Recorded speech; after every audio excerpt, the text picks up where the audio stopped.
20শে জানুয়ারি যতই এগিয়ে আসছে ততই বাংলাদেশের রাজনীতি অনিশ্চয়তা বলা যায়। এই ধরনের রাজনৈতিক অশালীনতা ক্রমেই স্পষ্ট হয়ে উঠছে। কারণ এই তারিখের পর আর কোনো প্রার্থী মনোনয়ন প্রত্যাহার করতে পারবে না, নতুন করে মনোনয়নপত্র জমা দেওয়ার কোনো সুযোগ থাকবে না। সুতরাং ইতিমধ্যে আপনারা জানেন, রিটার্নিং কর্মকর্তারা মনোনয়নপত্র যাচাই বাছাইয়ের কাজ প্রাথমিক ধাপ শেষ করে ফেলেছেন। 7 তারিখ বন্ধ ছিল আপিল করার বা মামলা করার সুযোগ। সেই মামলাগুলো নিষ্পত্তি হবে 14 তারিখের মধ্যে। আর 20 তারিখ পার হলেই পুরোপুরি নির্বাচন প্রচার শুরু হয়ে যাবে। ঠিক এই গুরুত্বপূর্ণ সময় মাঝখানে বিএনপির জন্য নেমে এলো একটি বড় দুঃসংবাদ। এমন একটি মুহূর্তে যখন আর কোনো বিকল্প পথ খোলা নেই, তখন একটি আসন বিএনপির প্রার্থী নির্বাচনের আগেই মাঠ থেকে চলে গেলেন।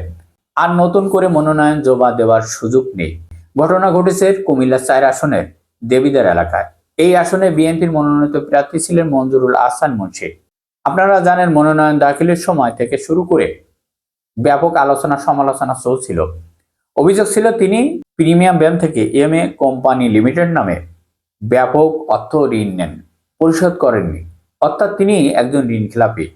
আমাদের দেশে এই চিত্র এটি নতুন কিছু নয়। বড় বড় ব্যবসায়ীরা ব্যাংক থেকে হাজার হাজার কোটি টাকা ঋণ নিয়ে ফেরত না দিয়ে পালিয়ে যায়। যেমন এস আলম গ্রুপের মতন উদাহরণ তো সবার সামনে। দেশের টাকা লুট করে বিদেশে পালিয়ে গেছে। একজন ঋণখেলাপি ব্যক্তি যদি সংসদ সদস্য হয়ে যায়, তিনি কি কোনোদিন এই টাকা পরিশোধ করবেন, নাকি ক্ষমতার আড়ালে সবকিছু চাপা পড়ে যাবে? 2 তারিখে মঞ্জুরুল আহসান যখন মনোনয়ন জমা দেন বা যাচাই বাছাইয়ের সময়, তিনি দাবি করেন যে তার বিরুদ্ধে একটি মামলা রয়েছে। সেখানে হাইকোর্টের একটি একক বেঞ্চ বাংলাদেশ ব্যাংকে নির্দেশ দিয়েছে তিনি 3 মাসের জন্য তার নাম সিআইবি থেকে স্থগিত রাখতে। এই ডকুমেন্ট দেখিয়ে তিনি মনোনয়নপত্র গ্রহণ করেন এবং রিটার্নিং কর্মকর্তা সেটি অনুমোদন করেন।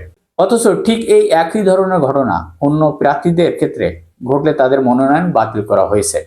এখানে এই প্রশ্ন ওঠে, এটা কি স্পষ্ট বৈষম্য নয়, প্রশাসনের পক্ষপাতিত্ব নয়? এই ঘটনাকে সামনে নিয়ে আসেন এনসিপির নেতা হাসনাত আব্দুল্লাহ। তিনি বলেন, এই আদেশ কোনোভাবেই গ্রহণযোগ্যতা হতে পারে না। তার দাবির প্রেক্ষিতে প্রিমিয়াম ব্যাংকের পক্ষ থেকে আদালতে বিষয়টি তোলা হয়। তখন পরিষ্কার হয়ে যায় হাইকোর্টের বিভাগের বিচারপতি রবিউল হাসানের দেওয়া সেই একক বেঞ্চের আদেশটি কত বিতর্ক। ফলে শেষ পর্যন্ত মঞ্জুরুল হাসানের মুন্সির প্রার্থী বাতিল করা হয়।